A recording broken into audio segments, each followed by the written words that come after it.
This Torah portion includes the famous Song of Moses, which the Jewish people call the Song of the Sea. It extols God's mighty works, especially those of bringing the children of Israel across the Red Sea on dry land. Because the Torah portion includes the reading of this song, this Sabbath is called the Shabbat Shirah, or the Sabbath of the Song.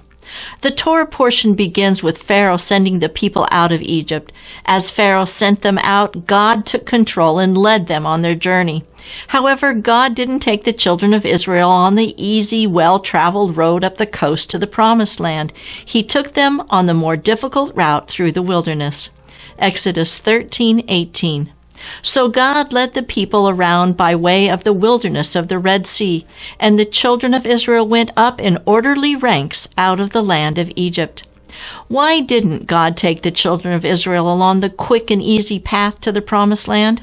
What places and events did God guide them to experience while on their journey? What did He want the children of Israel to learn?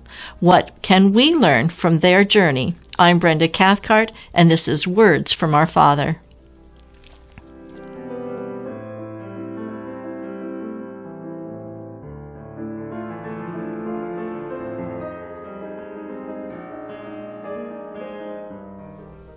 Each step of the journey that the children of Israel took on their way, first to Mount Sinai and on to the Promised Land, was orchestrated by God.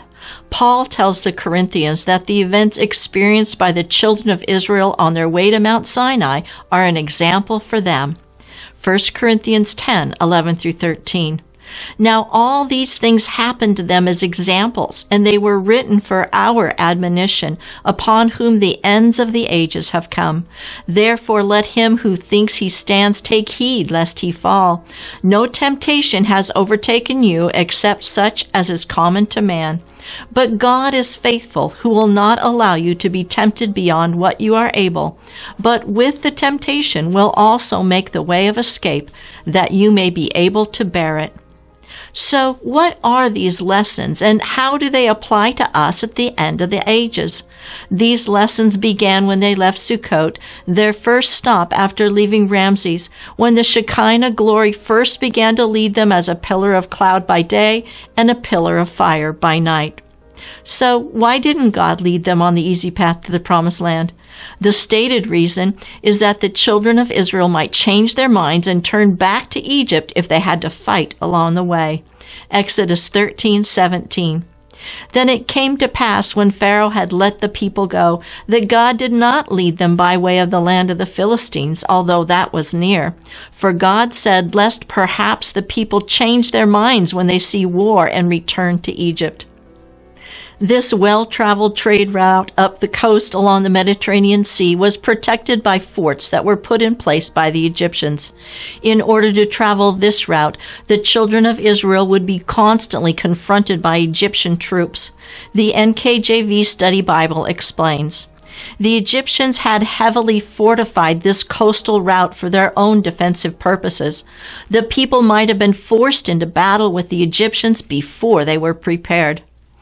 Although the route itself would have made for easy travel, the journey itself would have been filled with battles they weren't ready to face. There were, of course, several other reasons for the path that God chose for the children of Israel. One of those reasons was that, although their final destination was the Promised Land, they had to make a crucial stop along the way. When God appeared to Moses at the burning bush, He told Moses that He was to bring them to serve God on that same mountain. Exodus 3:12.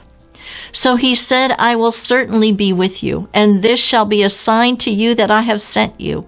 When you have brought the people out of Egypt, you shall serve God on this mountain. Before going into the Promised Land, Moses and Aaron were to bring the children of Israel to meet God on the mountain where Moses first encountered God in the burning bush, and where Aaron joined Moses to accompany him back to Egypt. Mount Sinai was far from the coastal route to the Promised Land. As the children of Israel left Sukkot, it seems that Moses and Aaron got lost. They had already traveled the path to Mount Sinai when Aaron came out to meet Moses, and again on their return to Egypt, so they knew the way. In fact, it seems that God got lost as well. He was the one leading them with his angel and the Shekinah glory. Instead of leading the people to the easiest place to cross the Red Sea and from there on to Mount Sinai, God led them in a wandering path that left them trapped at the shore of the Red Sea. However, God was really setting a trap for Pharaoh. Exodus 14, 1 through 3. Now the Lord spoke to Moses, saying, Speak to the children of Israel, that they turn and camp before Pi-hahiroth, between Migdol and the sea, opposite Baal-zephon. You shall camp before it by the sea. For Pharaoh will say of the children of Israel, They are bewildered by the land. The wilderness has closed them in. The name Pi-hahiroth, number 6367 in Strong's Concordance, means the mouth of the gorges. God led the children of Israel to the Red Sea through a series of gorges which opened up at the Red Sea. The children of Israel were seemingly trapped with the Red Sea in front of them and a narrow gorge behind them. Pharaoh could bring his armies down the gorge, and the children of Israel would have no way to escape. That's exactly what happened. God strengthened Pharaoh's heart in his resolve not to let the people go after all, and seeing that the children of Israel had trapped themselves, he set out to bring them back into captivity, all according to God's plan. Exodus 14:4. Then I will harden Pharaoh's heart so that he will pursue them, and I will gain honor over Pharaoh and over all his army, that the Egyptians may know that I am the Lord. And they did so. When the children of Israel saw the armies of Pharaoh coming, they had to wonder about the path that God led them on. Why would he trap them there as sheep for the slaughter? Had God turned against them? Exodus 14:10 and 11. And when Pharaoh drew near, the children of Israel lifted their eyes, and behold, the Egyptians marched after them. So they were very afraid. And the children of Israel cried out to the Lord. But they said to Moses, Because there were no graves in Egypt, have you taken us away to die in the wilderness? Why have you so dealt with us to bring us up out of Egypt? Moses didn't know what was going to happen, but he knew that God would bring about a miraculous deliverance. He instructed the people to stand still and witness God's salvation. Good advice for the most part. However, God's deliverance required action on their part. Exodus 14:15 and 16. And the Lord said to Moses, Why do you cry to me? Tell the children of Israel to go forward. But lift up your rod and stretch out your hand over the sea and divide it. And the children of Israel shall go on dry ground through the midst of the sea. Moses was to lift his rod and stretch it over the sea. This was the rod Moses used to demonstrate God's signs to the elders when he first returned to Egypt to demand that Pharaoh let God's people go to worship him. Moses demonstrated God's power and authority over the sea. Just like in creation when God spoke and divided the waters from the waters, bringing forth dry ground, now he divided the waters of the Red Sea, and dry ground appeared. The children of Israel who grew into a nation while in Egypt now become a new creation, a new nation. God would bring them to Mount Sinai to define for them what kind of nation they would be. However, God didn't just want the children of Israel to cross the sea on dry ground. He had plans for Pharaoh and his army. God strengthened their resolve to pursue the Israelites into the sea, even though they encountered the dark side of God's Shekinah glory, even though they saw the waters of the Red Sea piled up on heaps on either side of dry ground over which the children of Israel fled. Exodus 14:17 and 18. And I indeed will harden the hearts of the Egyptians, and they shall follow them. So I will gain honor over Pharaoh and over all his army, his chariots, and his horsemen. Then the Egyptians shall know that I am the Lord, when I have gained honor for myself over Pharaoh, his chariots, and his horsemen. The children of Israel crossed on dry ground, but the Egyptian army that followed them encountered the waves of water crashing back around them as Moses stretched out his hand over the sea once more. The army of Pharaoh was destroyed in the sea. Exodus 14:30 and 31. So the Lord saved Israel that day out of the hands of the Egyptians, and Israel saw the Egyptians dead on the seashore. Thus Israel saw the great work which the Lord had done in Egypt. So the people feared the Lord and believed the Lord and his servant Moses. God accomplished his purpose for supposedly allowing the people to be trapped between the gorge and the sea. He attained honor over Pharaoh and the gods of Egypt, and he also caused the people to fear him and believe him. This fear and faith were reflected in the song that Moses led the children in singing after they crossed the Red Sea. Exodus 15:1. Then Moses and the children of Israel sang this song to the Lord and spoke, saying, I will sing to the Lord, for he has triumphed gloriously. The horse and its rider he has thrown into the sea. The song concludes as the children of Israel look forward to God taking them into the promised land. They equate crossing the Red Sea to crossing over into the land. Exodus 15:15 and 16. Then the chiefs of Edom will be dismayed. The mighty men of Moab, trembling, will take hold of them. All the inhabitants of Canaan will melt away. Fear and dread will fall on them.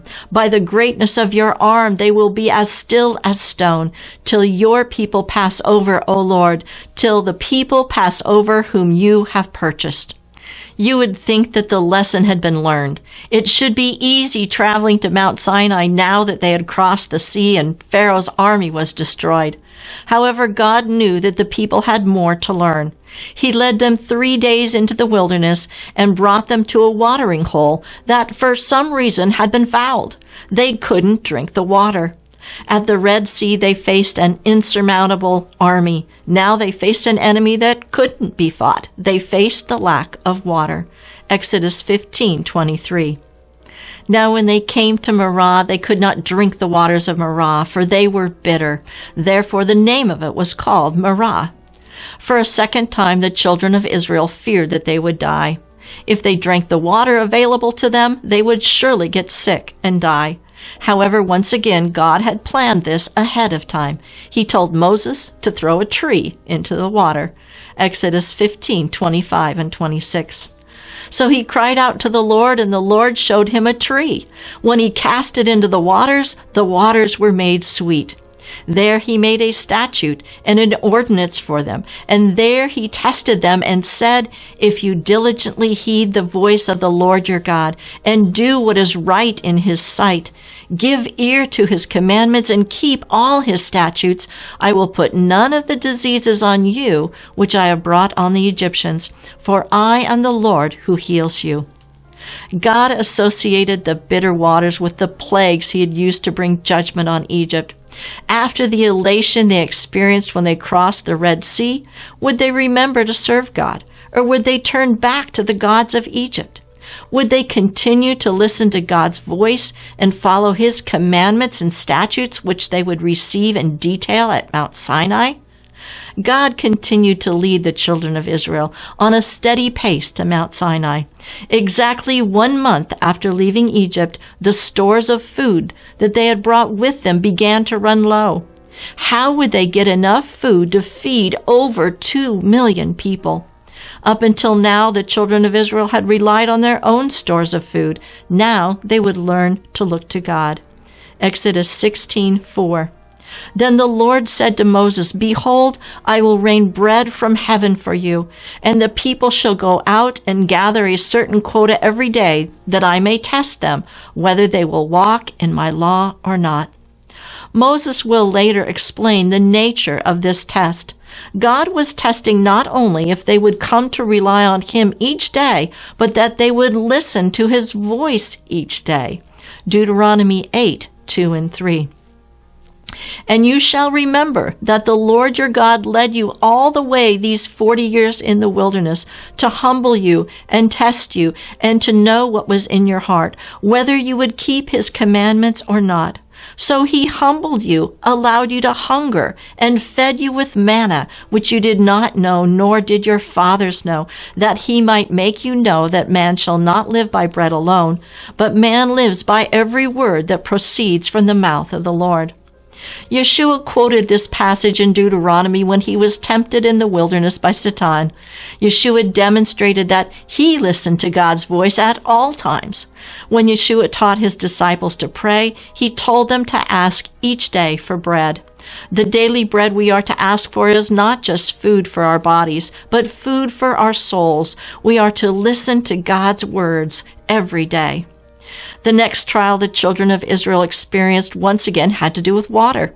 This time it isn't bitter waters, but no water at all. God dealt with bitter water and lack of food. Now he deals with lack of water. Exodus 17:5 and 6. And the Lord said to Moses, "Go on before the people and take with you some of the elders of Israel. Also take in your hand your rod with which you struck the river and go. Behold, I will stand before you there on the rock in Horeb, and you shall strike the rock, and water will come out of it that the people may drink." And Moses did so in the sight of the elders of Israel. Moses was to gather together the elders of the people to witness how God would provide the water of life. In front of the people, Moses was to take his staff that he used to strike the Nile River and turn its water into blood. This time he was to use the staff to strike a rock. When Moses strikes the rock, God would be standing on it, and water would flow out from the rock. Yeshua said that it was necessary for him to be struck. Luke 24:46. Then he said to them, "Thus it is written, and thus it was necessary for the Christ to suffer and to rise from the dead the third day."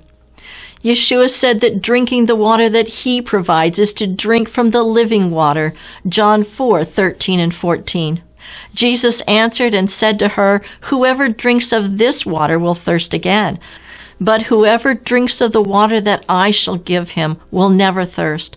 But the water that I shall give him will become in him a fountain of water, springing up into everlasting life."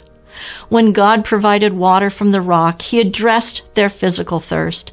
Even though God demonstrated his presence through the pillars of cloud and fire, the children of Israel had begun to question whether God was really with them. Exodus 17:7. So he called the name of the place Massah and Meribah, because of the contention of the children of Israel, and because they tempted the Lord, saying, "Is the Lord among us or not?"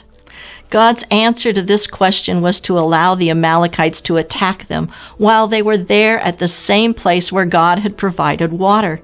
Moses chose Joshua to lead the armies of Israel against the Amalekites, but the battle really wasn't Joshua's to win or lose. Moses was to stand over the battle with his staff in his hand and his arms raised. As long as Moses stood with arms raised, the children of Israel prevailed. When Moses' arms dropped, the children of Israel were beaten back. With the help of Aaron and Hur, Moses was able to keep his arms raised until Joshua defeated the Amalekites. Exodus 17:14 through 16. Then the Lord said to Moses, "Write this for a memorial in the book and recount it in the hearing of Joshua, that I will utterly blot out the remembrance of Amalek from under heaven." And Moses built an altar and called its name, "The Lord is my banner." For he said, "Because the Lord has sworn, the Lord will have war with Amalek from generation to generation." What is the ongoing fight with Amalek? This battle was an answer to the question, "Is the Lord among us?" God demonstrated through victory over Amalek that he was with them. Moses built an altar there and called the altar Yehovah Nisi, meaning "The Lord is my banner." Yes, the Lord is among us.